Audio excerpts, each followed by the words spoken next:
गौरी पुत्र गणेश भगवान की जय। ओम गंगणपतये नमो नमः। जय श्री कृष्णा, राधे राधे। पता है कि यह माघ का महीना भगवान श्री हरि विष्णु को समर्पित है, जो कि यह माघ का महीना भगवान श्री हरि विष्णु को बहुत ही प्रिय है। इस माह में, माघ मास में स्नान का विशेष ही महत्व है और दान का और श्रवण का। इस महत्व सभी शास्त्रों और पुराणों में वर्णित है। तो हम सभी लोग इस माघ मास के महत्तम की कथा में आज हम सभी लोग बड़े प्रसन्न चित्त भाव से आगे की कथा को सुनेंगे।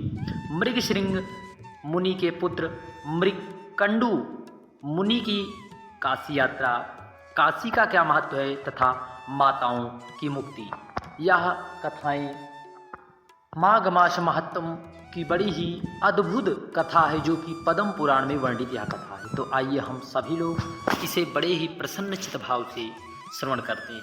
ध्यान रखकर जो भी हमारी विशेष मनोरथ होंगे वह भगवान श्री हरि जरूर पूर्ण करेंगे। तो आइए हम सभी लोग इसे श्रवण करते हैं।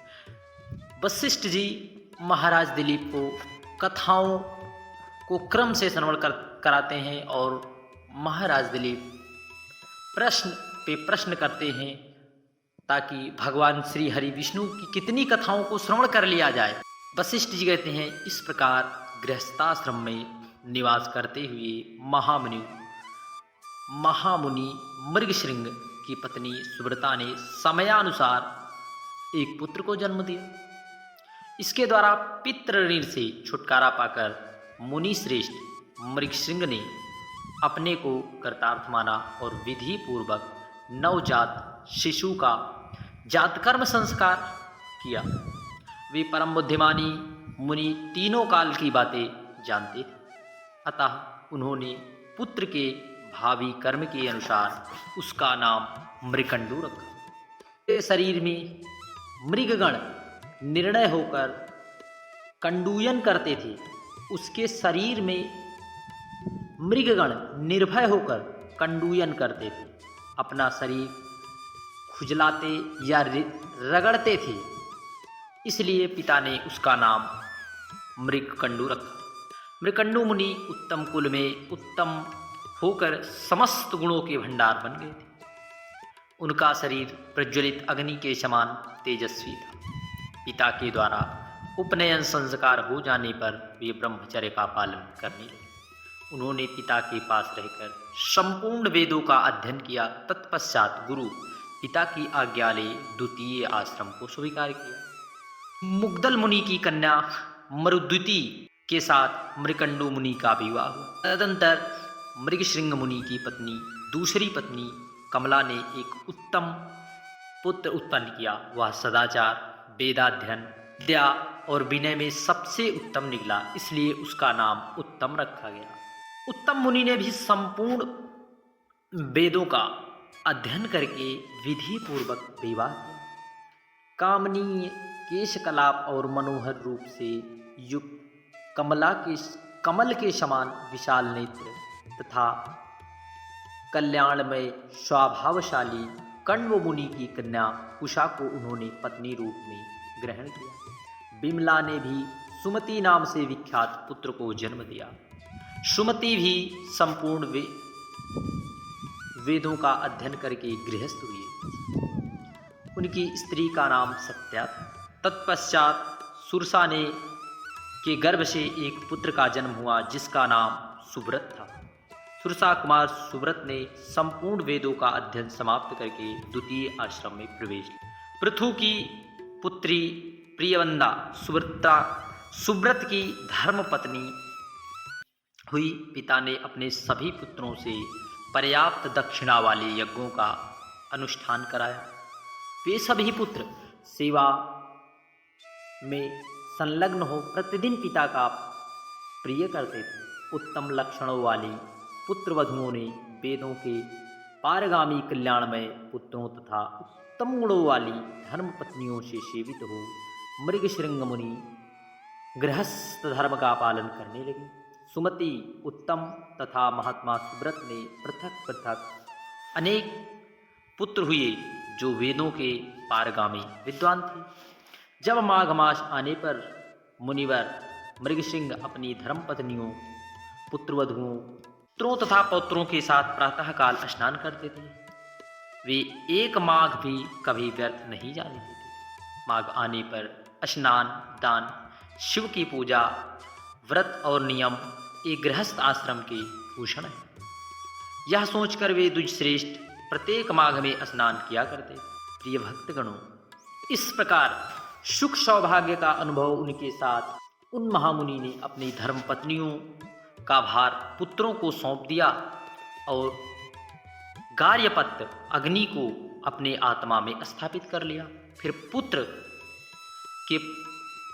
पुत्र का मुख देख और अपने शरीर को अत्यंत जराग्रस्त जानकर तपोनिधि मृगसिंह ने तपस्या करने के लिए तपोवन को प्रस्थान किया। वहां पत्ते चबाने, छोटे छोटे तालाबों में जल पीने, संसार से उद्विग्न हो तथा रेतीली भूमि में निवास करने के कारण वे मृगों के समान धर्म का पालन करने लगे। मृगों के झुंड में चिरकाल तक विचरण करके पश्चात उन्होंने ब्रह्मलोक प्राप्त किया। वहां 4 मुख वाले ब्रह्मा जी ने उनका अभिनंदन किया। मुनिवर मृगसिंह दिव्य सिंहासन पर विराजमान हुए और अपने द्वारा उपार्जित हित अक्षय लोकों का सुख भोगने लगे। तदंतर एक समय प्रलय काल के बाद श्वेतवाराह कल्प में पुनः ब्रह्मा जी ने के पुत्र रूप से उत्पन्न हुए। उस समय उनका नाम ऋभु हुआ। उन्होंने निदाद हो कल्याण का उपदेश दिया। शील और सदाचार से संपन्न उनकी 4 पत्नियां पुत्रों के आश्रय में रहकर कुछ दिनों तक कठोर व्रत का पालन करती रही। पश्चात जीवन के अंतिम भाग में बुढ़ापे के कारण उनके बाल सफेद हो गए, उनकी कमर झुक गई, मुख में 1 ही 2 दांत रह गए था, इंद्रियों की वृत्तियां प्रायः नष्ट हो गई। मुनि श्रेष्ठ मृकंडू के मरुद्वितीय के कोई संतान नहीं। उन्होंने माताओं की वैसी अवस्था देख मन ही मन इस प्रकार विचार किया, मैं माताओं को साथ ले स्त्री सहित भगवान शंकर की राजधानी में जाऊंगा।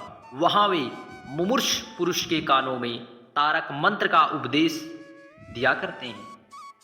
ऐसा निश्चय करके उन्होंने काशीपुरी की ओर प्रस्थान कर दिया। वे मार्ग में काशी की महिमा का इस प्रकार बखान करने लगे। मृकंडू बोले, जो माता पिता और अपने बंधुओं द्वारा त्याग दिए जाते हैं, जिनकी संसार में कहीं भी गति नहीं है, उनके लिए काशीपुरी ही उत्तम गति है। जो जरावस्था से ग्रस्त और नाना प्रकार के रोगों से व्याकुल हैं, जिनके ऊपर दिन रात पग पग विपत्तियों का आक्रमण होता है, जो कर्मों के बंधन में आबद्ध और संसार से तिरस्कृत हैं, जिनकी राशि राशि पापों ने दबा रखा है, जो दरिद्रता से परास्त योग से भ्रष्ट तथा तपस्या और दान से वर्जित हैं, जिनके लिए कहीं भी गति नहीं है, उनके लिए काशीपुरी ही उत्तम गति है। देखिए, पद्म पुराण में भगवान शिव की नगरी काशीपुरी का कितना विचित्र वर्णन किया गया है। मृकंडु मुनि ने किस प्रकार काशी की महिमा का बखान किया कि बताइए, जो भी व्यक्ति किसी भी प्रकार से ग्रसित है, अपने जीवन की तमाम विघ्नों से ग्रसित है, तो उसके लिए काशी नगरी उत्तम गति का साधन है। जिनके भाई बंधुओं ने बीच बीच पग पग पर मानहानि उठानी पड़ती हो, उनको एकमात्र भगवान शिव का आनंद कानन काशीपुरी ही आनंद प्रदान करने वाला। आनंद कानन काशीपुर में निवास करने वाले दुष्ट पुरुषों को भी भगवान शंकर के अनुग्रह से आनंद जनित सुख की प्राप्ति होती है। काशी में विश्वनाथ रूपी आग की आंच से सारे कर्म बीज भून जाते हैं। अतः वह काशी तीर्थ जिनकी कहीं भी गति नहीं, ऐसे पुरुषों को भी उत्तम गति प्रदान करने वाला है। वहां संसार रूपी सर्व से डसे हुए जीवों को अपने दोनों हाथों से पकड़कर भगवान शंकर उनके कान में तारक ब्रह्म का उपदेश देते हैं। कपिल देव जी के बताए हुए योगानुष्ठान से, सांख्य से तथा व्रतों के भी मनुष्यों को जिस गति की प्राप्ति नहीं होती, उसे यह मोक्ष भूमि काशीपुरी अनायास ही प्रदान करती है। यह काशी की प्राप्ति ही योग है, यह काशी की प्राप्ति ही तप है, काशी की प्राप्ति ही दान है, काशी की प्राप्ति ही शिव की पूजा है, काशी की प्राप्ति यज्ञ है, काशी की प्राप्ति कर्म है, स्वर्ग है, सुख है। काशी में निवास करने वाले मनुष्यों के लिए काम, क्रोध, मद, लोभ, अहंकार, मात्सर्य, अज्ञान, कर्म, जड़ता, भय, काल, बुढ़ापा, रजोगुण, विघ्न बाधा क्या चीज है, ये कुछ भी उनका बिगाड़ नहीं सकते। अपनी माताओं का मार्ग जनित कष्ट दूर करने के लिए इस प्रकार की बातें करते हुए मृकंडो मुनि धीरे धीरे चलकर माताओं सहित काशीपुरी में जा पहुंचे। वहां उन मुनि ने बिना विलंब किए सबसे पहले मणिकर्णिका के जल में विधि पूर्वक वस्त्र सहित स्नान किया। तत्पश्चात संध्या आदि शुभ कर्मों का अनुष्ठान करके पवित्र हो उन्होंने चंदन और कुशा मिश्रित जल से संपूर्ण देवताओं और ऋषियों का तर्पण किया। फिर अमृत के समान स्वादिष्ट पकवान, शक्कर मिली हुई खीर तथा गोरस से संपूर्ण तीर्थ निवासियों को पृथक पृथक तृप्त करके अन्नदान, धान्यदान, गंध, चंदन, कपूर, पान और सुंदर वस्त्र आदि के द्वारा दीपों एवं अनाथों का सत्कार किए हुए उनके बाद भक्ति पूर्वक ढूढ़ीराज गणेश के शरीर में घी और सिंदूर का लेप किया और 5 लड्डू चढ़ाकर आत्मीय जनों को विघ्न बाधाओं के आक्रमण से बचाते हुए अंतः क्षेत्र में प्रवेश। वहां समस्त आवरण देवताओं की यथाशक्ति पूजा की। तदंतर महामना मृकंडो ने भगवान विश्वनाथ को नमस्कार किया और उनकी स्तुति करके माताओं के साथ विधि पूर्वक क्षेत्रोपवास। विश्वनाथ के समीप जाकर उन्होंने रात बिताई और निर्मल प्रभात होने पर एकाग्रचित होकर मणिकर्णिका के जल में स्नान किया। सारा अनुष्ठान पूरा करके नियमों का पालन करते हुए पवित्र हो वेद वेदांगों के पारगामी महात्मा ब्राह्मणों के साथ अपने नाम से एक शिवलिंग की स्थापना की जो सब प्रकार की सिद्धि को देने वाला की। चारों माताओं ने भी अपने अपने नाम से एक एक शिवलिंग स्थापित किया। वे सभी लिंग दर्शन मात्र से मुक्ति प्रदान करने वाले हैं। ढूढ़ीराज गणेश के आगे मृकंडीश्वर शिव का दर्शन करने से संपूर्ण कार्य सिद्ध होते हैं। काशी का निवास भी सफल है। उस शिवलिंग के आगे सुब्रता द्वारा स्थापित सुब्रतेश्वर नामक शिवलिंग है। उसके दर्शन से मनुष्य कभी भी विघ्न बाधा से आक्रांत नहीं होता तथा सदाचारी होता। सुब्रतेश्वर से पूर्व दिशा की ओर कमला द्वारा रचित उत्तम शिवलिंग है जिसके दर्शन मात्र से मनुष्य संपूर्ण कामनाओं को प्राप्त कर लेता है। ढूढ़ीराज गणेश की देहली के पास विमला द्वारा स्थापित विमलेश्वर स्थान है। उस लिंग के दर्शन के से निर्मल ज्ञान की प्राप्ति होती है। विमलेश्वर के ईशान कोण में सुरसा द्वारा स्थापित सुरसेश्वर नामक शिवलिंग है। उसके दर्शन से मनुष्य देवताओं का साम्राज्य प्राप्त करके काशी में आकर मुक्त होता है।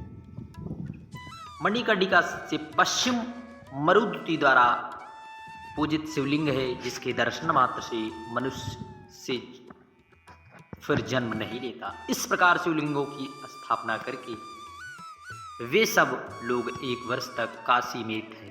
बारंबार उस विचित्र एवं पवित्र क्षेत्र का दर्शन करने से उन्हें तृप्ति नहीं हुई। मृकंडो मुनि 1 वर्ष प्रतिदिन तीर्थ यात्रा करते किंतु वहां के संपूर्ण तीर्थों का पार ना पा सके क्योंकि काशी में पग पग पर तीर्थ है। एक दिन मृकंडो मुनि की माताएं जो पूर्ण ज्ञान से संपन्न थी मणिकर्णिका के जल में दोपहर को स्नान करके शिव मंदिर की प्रदक्षिणा करने लगी। इससे परिश्रम के कारण उन्हें थकावट आ गई और वे सब की सब मरणासन हो वहीं गिर गई। उस समय परम दयालु काशीपति भगवान शिव बड़े वेग से वहां आए और अपने हाथों से स्नेह पूर्वक उन सब के मस्तक पकड़कर एक ही साथ कानों में प्रणव मंत्र का उच्चारण किया। बोलिए मापति महादेव की जय। जय श्री कृष्णा। राधे राधे। शेष आगे की कथाओं को हम सभी लोग मार्कंडेय जी के जन्म और भगवान शिव की आराधना से अमृत प्राप्ति तथा मृत्युंजय स्रोत का पाठ अगले की कथाओं में हम सब अगले अध्याय में करेंगे। जय श्री कृष्णा, राधे।